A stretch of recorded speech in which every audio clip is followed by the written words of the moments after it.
From a Puss in Boots sequel being one of the best animated movies ever, to the real reason why it is just so good. Here is everything you need to know about Puss in Boots: The Last Wish, and why you should be watching it immediately after this video. During the course of its decades-long existence, DreamWorks Animation has produced a seemingly abundant, never-ending stream of fascinating villains, most notably from the Shrek series. I mean, who can forget Lord Farquaad or the evil fairy godmother? True icons. And now, DreamWorks has done it once again, this time to absolute perfection. Puss in Boots: The Last Wish, which debuted in late 2022, is already deserving of the title of a modern-day animated masterpiece for its gorgeous visuals, hilarious sense of humor, and surprisingly mature storylines. However, it has to be the enemies that Puss and his friends face that push the sequel into a completely different tier altogether. Of course, we're talking about the one and only Big Bad Wolf. In the sequel, he plays a vicious canine bounty hunter that follows Puss in Boots throughout the entire movie. Oh, and did we mention that he is the epitome of a cinematic evil genius? In addition to being the focus of some excellent artistic decisions, including his voice, design, and language, the wolf is able to convey a feeling that few children's films can: real-life fear and intimidation. Name another kids' movie that has managed to make you feel this way. You can't. This movie is truly one of a kind. A startling number of awards have also been given to Puss in Boots: The Last Wish, and DreamWorks has the wolf to thank for that. The movie also has an exceptional Rotten Tomatoes rating of 95%, in addition to its impressive $340 million worldwide box office. Insane, right? Can you believe a children's movie can rack in such major money? It was even a 2023 Academy Award nominee for Best Animated Feature.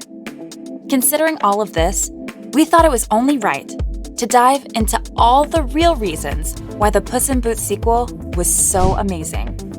First and foremost, the main reason Puss in Boots: The Last Wish is beloved by reviewers and audiences around the world is the wolf, who completely stole the show. But what makes the Big Bad Wolf so great? The character's design is so simple, yet so powerful. The wolf's design appears to be rather standard on paper. The image of a villain with a pitch black cowl, piercing crimson eyes, and elegantly curved blades are nothing new. But despite the excellent animation and lighting, all of the design decisions made here just work together perfectly to create a standout aesthetic. The wolf's piercing eyes appear to be looking directly into the viewer's soul. Wagner Moura's voice acting as the wolf is truly immaculate. We have no complaints and must commend Wagner Moura on his outstanding performance. It's ominous enough to give the murderous wolf Pablo Escobar's voice, but Moura gives a character who could have easily been a generic goon with so much personality.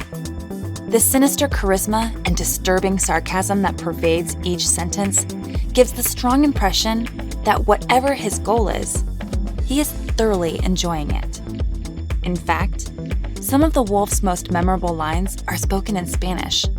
Another reason the movie did so well is the simple fact that it officially brought back the Shrek universe. Now, it's no secret that the Shrekverse has been idle for more than a decade. Makes you feel old, doesn't it? The new movie also includes a lot of memories from the OG Shrek films. In fact, fans of the first two Shrek movies will love the cameos and flashback scenes. We also love the fact that even though death is terrifying, he isn't necessarily evil. Now, don't get us wrong. Death appears to possess all the qualities of a great antagonist. He stands out visually, has a spooky voice, and fits into the plot's already complex and subtle structure, like a well-fitting puzzle piece. But Death's personality contains one significant difference. See, we don't think Death is genuinely evil, despite how he may appear on the outside. But how have we come to that conclusion? Good question. It's because Death views his pursuit of people who waste their lives only as a job. It's not like this gives him immense joy, but rather, he feels obligated to do so. From his point of view, Puss has tricked him by eluding him at least 8 times, rather than giving him just one chance, equally and fairly. It is also obvious that Death has some semblance of a moral code. Puss's command to take up his weapon is more than just a taunt, because he prefers to fight and win a battle over killing an unarmed opponent. Now, last, but certainly not least, The Last Wish's jaw-dropping animation is one of its most alluring features, and at times, it even reminded us of Spider-Man Into the Spider-Verse, which is huge.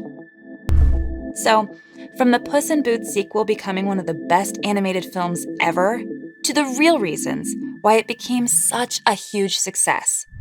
This is everything you need to know about Puss in Boots: The Last Wish.